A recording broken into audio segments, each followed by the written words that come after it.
Bonjour à toutes et à tous, bienvenue sur KTV Kwezi FM, le 106.9 pour un temps de parole, évidemment en direct à la radio et à la télévision. Notre premier invité ce matin n'est autre que Salim Naouda. Il représente la CGTMA évidemment, mais aujourd'hui c'est l'intersyndicale qui est sur le plateau. Salim Naouda, bonjour. Bonjour. Patrick. Merci d'avoir répondu à notre invitation. Alors c'était hier en fin de matinée, quasiment en direct sur Kwezi et notamment sur l'infokwezi.fr. Vous avez annoncé la date de cette grande grève, le 3 novembre prochain. En deux mots, ça va être quoi cette grande grève? Qui va être présent dans cette grande grève? Déjà, la décision, c'est pas une décision de Naouda, Oui. contrairement à ce que certains pourraient imaginer, mais c'est une décision qui a été prise avec l'ensemble des délégués de la CGTMA, publics et privés. Donc, quand j'ai dit public et privé, la grève concernera le secteur public et le secteur privé. Quand je dis secteur public, c'est les communes, c'est le conseil départemental, c'est la fonction publique de l'État en général et hospitalière. Et quand je dis le privé, c'est tout le secteur privé qui est concerné parce qu'ils ont eux aussi des revendications et des situations difficiles qui vivent dans les entreprises qu'ils veulent.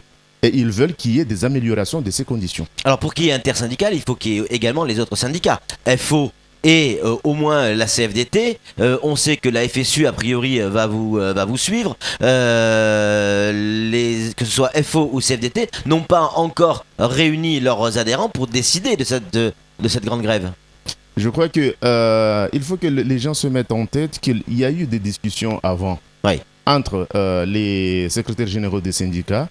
Et chaque secrétaire général a expliqué à ses délégués la démarche qui était entreprise et la décision qui est prise par la CGTMA, c'est une décision déjà concertée avec les autres secrétaires généraux. Tout était calé avant. Tout est calé avant. Il n'y avait que la date qui restait à annoncer.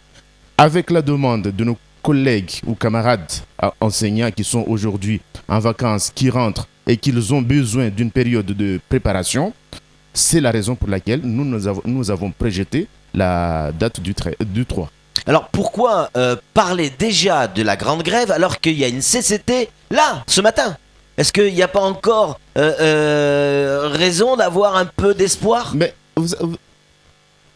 il faut que les gens se mettent bien dans la tête qu'avant même la CCT, la situation sociale et les pressions que subissent les salariés dans les entreprises sont invivables.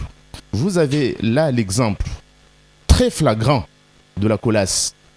3 délégués du personnel et délégués syndicaux qui sont licenciés. Ça suffira pas? Je crois que ça suffit largement. Vous avez la situation de la Smart. Là, il y a 196 salariés qui sont concernés. Ils ne savent même pas, d'ici les 30 jours, qu'est-ce qu'ils vont devenir avec leur famille. C'est 196 familles. Donc, est-ce qu'il y a matière à réfléchir encore plus? Je crois, la CCT d'aujourd'hui aussi, le 29 à Paris, après la réunion de la clause de revoyure, nous avons eu une autre réunion avec la Direction générale du travail. Ils nous ont présenté leur topo à travers un diaporama qui reprend exactement ce qui nous avait été présenté le 1er septembre. Il n'y a pas eu d'évolution. Quelque chose qui a été déjà refusé localement. Et là, c'est un projet, et c'est le projet qui sera présenté aujourd'hui. Est-ce qu'on peut se dire, on attend, alors que dans les entreprises, alors que dans la société en général, il y a des problèmes? Je crois qu'on a suffisamment attendu, et aujourd'hui, c'est l'action qui doit faire bouger les choses. Alors, dans le panier des revendications, il déborde le panier. On a l'impression que plus les semaines passent, plus on en rajoute. Alors évidemment, on a parlé d'indexation pour le public, on a parlé de la reconstitution des carrières, on parle maintenant effectivement de ces délégués du personnel, on parle du problème de la Smart qui vient de se greffer là, vendredi. On parle aussi de pouvoir d'achat, vous reparlez de vie chère, on parle d'immigration, on parle d'insécurité, on parle des étudiants. On a le sentiment que c'est un fourre-tout cette grève. Une espèce de ras-le-bolite. Chaque parti prendra ses responsabilités avec les revendications qui seront les siennes. Oui. Pour les organisations syndicales, nous restons sur des revendications purement professionnelles et pouvoir d'achat des salariés. C'est de ça que nous allons parler. L'emploi, ça on parlera de l'emploi. Parce qu'il y a un problème d'emploi. avec les menaces que nous avons tous les jours, il y a un problème d'emploi. Vous appelez également les demandeurs d'emploi à manifester. Non, mais justement, ça c'est l'emploi. Quand on parle de l'emploi, c'est l'emploi en général. On va parler de l'emploi, on va parler des rémunérations, on va parler des conditions de travail, on va parler du code du travail, effectivement, oui. Et on va parler des conventions collectives, ça c'est pour le secteur privé. Et le droit syndical, qui est bafoué en permanence sur ces territoires. Et quel que soit le niveau des responsabilités, que ce soit dans les entreprises ou au niveau des représentants de l'État, le droit syndical est bafoué à Mayotte. Ça, c'est un premier point. Et puis après, quand on va du côté de la fonction publique, comment peut-on imaginer que de 1977, après l'indépendance des autres îles, que Mayotte est restée française, avec la création de la fonction publique à Mayotte, c'est le préfet qui était l'exécutif du département. Et c'est lui qui a signé l'ensemble des arrêtés de titularisation des fonctionnaires de Mayotte. Et comment peut-on imaginer qu'après tant d'années d'exercice dans une mission de service public, on dit à des agents que maintenant on va prendre en considération uniquement les parties que vous avez, pour ceux qui étaient dans le corps transitoire, juste la partie que vous avez passée dans le corps transitoire pour faire une reconstitution ou une reprise des anciennités de 3 quarts. Ça veut dire quoi? Ça veut dire 3 ans et 9 mois. Alors qu'ils n'ont pas passé 3 ans et 9 mois dans leur fonction. Donc ça, ce sont des éléments qui doivent interpeller. Et là, il y a aussi, parce que souvent il y a l'amalgame.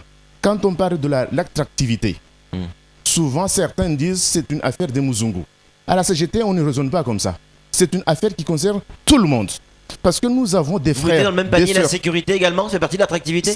Ça fait partie. Mais là, ce que je vais dire, c'est que nous avons des frères, des sœurs, des cousins, des cousines, des familles qui sont à l'extérieur, qui sont en France ou dans les autres départements. Ils sont aussi des fonctionnaires. Ils souhaiteraient rentrer, mais ils rentreraient une fois qu'il y a des conditions réunies pour venir ici. Donc la question de l'attractivité, ça concerne tout le monde. Et dans le secteur privé aussi. Nous avons des ingénieurs. Moi, j'ai eu l'occasion d'échanger avec un ingénieur qui travaille chez Alstom. Il fait le tour du monde, mais il ne vient jamais à Mayotte. Je lui ai demandé pourquoi tu ne viens pas exercer à Mayotte. Il a dit les conditions ne sont pas réunies. Je n'aurai pas un poste qui sera à la hauteur de ce que je fais ici et je n'aurai pas la rémunération qui va avec. Donc ce sont des éléments, que ce soit public, privé ou partout, la question de l'attractivité doit se discuter et donner les moyens pour que ceux qui ont la possibilité et que ceux qui ont une vraie volonté de développer Mayotte, ils viennent. Alors que ce n'est pas la politique qui est menée aujourd'hui. Sur les conventions collectives, entre autres, le MEDEF s'est fendu d'un communiqué, pas plus tard que hier, la veille de la CCT, où ils expliquent clairement qu'ils ne sont pas contre les revendications des salariés, mais qu'eux aussi ont des revendications. Est-ce que vous entendez qu'eux aussi aient des revendications? Vous savez, chaque organisation est libre d'avoir ses revendications. Ouais. Les syndicats de salariés ne vont pas manifester pour les revendications des employeurs, parce que nous savons tous que quand il y a défiscalisation, quand il y a des taxes qui ne sont pas payées, ce n'est pas les salariés qui tirent profit. Ce sont les grands groupes, ce sont les multinationales, ce sont les actionnaires. Oui, mais pour que les conventions collectives se mettent en place, ça va coûter de l'argent aux entreprises. Ça va coûter de l'argent. Elles aussi, il faut qu'elles aient. Et aujourd'hui, tout l'argent qui est envoyé ailleurs, qui ne sert pas pour le développement du territoire, qui ne sert pas pour le développement de l'activité auquel ces salariés. Mais ça ne concerne pas toutes les entreprises. Les entreprises mahoraises. Non. Il y a plusieurs catégories. Les entreprises mahoraises, ok. D'ailleurs, c'est la raison pour laquelle la CGT nous avons dit tout le code du travail, et rien que le code du travail national. Et puis après, au sein de ce code du travail national, on peut discuter des adaptations, mais on ne peut pas discuter des adaptations avant même qu'un code soit appliqué. Il faut adapter quelque chose qui existe, mais on ne peut pas adapter quelque chose qui n'existe pas. C'est-à-dire qu'on pourrait avoir un code du travail national pour les grandes entreprises et les multinationales, et pour les entreprises mahoraises, un code du travail adapté. On peut avoir un code du travail pour tout le monde, et dans le code du travail, on peut adapter pour tout le monde, en fonction de la situation que certains le crient. Mais on ne peut pas adapter quelque chose qui n'est même pas encore étendu. Ça, c'est le message que passe la CGT depuis un certain temps. Samuel Bocher, le rédacteur en chef de France Mayotte Matin, une question à vous poser, Salim Naouda. Oui, vous êtes entendu sur la date, le 3 novembre prochain. Est-ce que vous vous êtes entendu aussi sur la manière de conduire cette grève? Pour l'instant, la grève se prépare. Effectivement, parce que certains ont tendance à dire que c'est un mouvement qui va ressembler au mouvement de 2011. Je le dis, on n'est pas en 2011. On est en 2015. Les choses ont évolué depuis. Les réflexions ont été aussi menées. Les conséquences ont été vues. Les avantages aussi ont été vus. Qu'est-ce qui a fait avancer un certain nombre de choses? Donc là, on est sur la phase de préparation de ce mouvement. Et il faut bien se rendre compte qu'en 2011, c'est qui avait provoqué les débordements? C'est l'État. En envoyant les forces de l'ordre dès le premier jour du mouvement.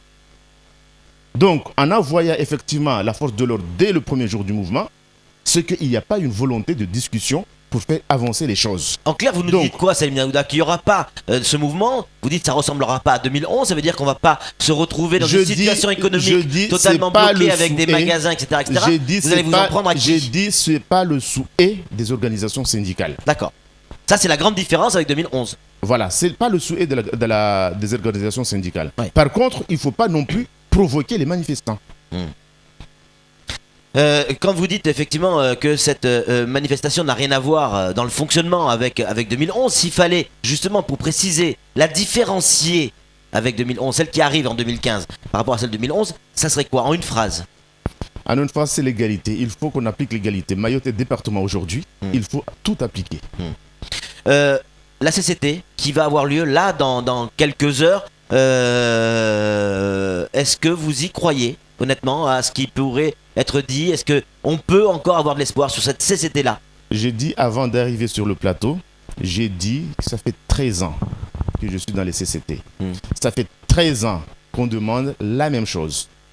Avant, depuis 2002, j'ai demandé une évolution progressive du Code du travail qui devrait évoluer en même temps que le statut de la fonction publique à Mayotte. Parce que c'est en 2002 qu'on a commencé la discussion des montages qui ont été effectués entre-temps. Donc, c'est quelque chose qui n'a pas été entendu par le pouvoir public, qui n'a pas été accepté par le MEDEF. Parce qu'il ne faut pas se leurrer, le MEDEF, depuis toujours, je ne sais même pas comment il s'appelait avant, c'était pas MEDEF, c'était un groupement des employeurs, je ne sais pas, de Mayotte. Avant, ils avaient toujours une approche très proche avec les services de l'État. Donc les discussions étaient clos avant même les réunions. Il y a eu cette proposition qui n'a pas évolué. En 2010, nous avons eu la réunion. Il y a eu des engagements. Et là, on est en 2015, ces engagements n'ont pas été tenus. Donc, la CCT de ce matin va être une CCT comme les autres, sauf si la préfecture ou le préfet accepte que la CCT, ce n'est pas son outil de présentation des directives du gouvernement. Là, on comprendra, on dira que c'est une CCT. Mais depuis il y a 3-4 ans, ce que nous avons vécu en CCT, ce n'est pas l'image de la CCT qu'on attendait. Nous sommes parvenus à signer un accord d'une évolution du SMIC en 2007. Parce qu'on était en CCT. Parce qu'il y avait possibilité de discussion. Parce qu'il y avait possibilité d'arrêter des positions communes. Et après, en 2010, la main a été prise par l'État. Vous voyez ce qui se passe aujourd'hui. Il n'y a rien qui avance depuis 2010. Des questions, Salim Naouda, on va redonner la parole évidemment à Samuel. Des questions qui arrivent. Est-ce que l'insécurité et les problèmes d'immigration feront partie des revendications de cette grève générale? J'ai bien dit, chaque parti prendra ses responsabilités avec ses revendications. J'ai bien dit, l'insécurité, effectivement, c'est quelque chose qui touche toute la population. C'est toute la population qui est concernée par l'insécurité et l'État doit mettre les moyens pour combattre. Parce que j'ai eu l'occasion d'être à Paris la semaine dernière. J'ai discuté avec un Comorien. Il m'a dit, si l'État voulait réellement qu'il n'y ait pas d'immigration à Mayotte, l'État français aurait pu. Mais l'État français laisse faire. Donc, c'est la raison pour laquelle la question de l'insécurité, c'est une question qui touche tout le monde. Peut-être, dans le mouvement, il y aura des personnes qui vont évoquer la question, mais ça ne figurera pas sur la revendication des professionnels. Samuel Bocher a une question à vous poser, Salim Naouda. Oui, sans tout révéler de ce qui va être dit ce matin, quelle est la première chose, quel est le premier sujet, la première revendication que vous allez aborder en CCT ce matin? Nous allons déplorer la décision qui a été prise par l'inspecteur du travail quand il reconnaît que au sein de l'entreprise Colas, il n'y a jamais eu de dialogue social, il n'y a jamais eu du respect des instances représentatives du personnel et qu'il donne accord pour le licenciement des délégués. Ça, c'est qu'on n'a rien compris du dialogue social. On n'a rien compris de ce qu'on veut construire comme dialogue social à Mayotte. Est-ce que c'est la volonté affichée par le gouvernement et l'État français sur Mayotte, ou bien c'est juste des cow-boys qui arrivent sur Mayotte et qui s'en foutent complètement de ce qui peut arriver et qui font leur loi. Donc c'est la première des choses que nous allons mettre en place. Est-ce qu'il y a réellement volonté de dialogue ou pas? Et lever des procédures à l'encontre de ces délégués syndicaux. Ça, c'est un préalable. C'est le préalable à toute discussion? C'est le préalable à toute discussion parce qu'on ne peut pas discuter sans représentant des personnels. C'est relativement clair.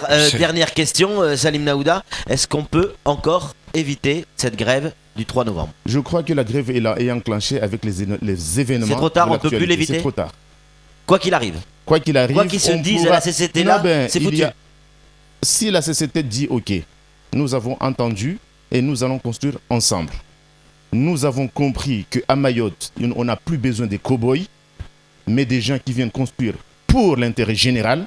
Là, on comprendra. Et là, on pourra construire. Et là, peut-être, s'il y a possibilité, on peut lever. Et puis après, il ne faut pas oublier les revendications de la fonction publique, qui sont 3. L'attractivité, les années reconstitution de carrière, la reconstitution de carrière, retraite et l'indexation. Ça, c'est 3 revendications. On peut discuter de la retraite au sein de cet ensemble-là. Parce que la reprise des anciennités inclut aussi la retraite. Donc, ça, ce sont des revendications que nous ne pouvons pas... peut-être, si d'ici, avant le 3, l'État, le gouvernement, la préfecture a le mandat d'annoncer, nous, on dira pourquoi pas. Une question, la dernière, sous forme de conclusion. Elle vient d'un auditeur qui nous dit clairement Salim Naouda, je suis prêt à venir vous rejoindre, mais dites-nous les yeux dans les yeux si oui ou non vous avez une ambition politique, genre Alama Bawa. J'aurais eu des ambitions politiques, j'aurais été maire de Sada depuis 2008. J'aurais eu des ambitions politiques, j'aurais été le conseil départemental de Sada depuis 2012. Donc j'ai pas des ambitions politiques. Moi je construis pour ce territoire et étant politique... Cette grève va pas vous servir à chercher un mandat derrière. Je vous dis, étant politique, on n'a pas la liberté d'expression. Et moi je vais être libre.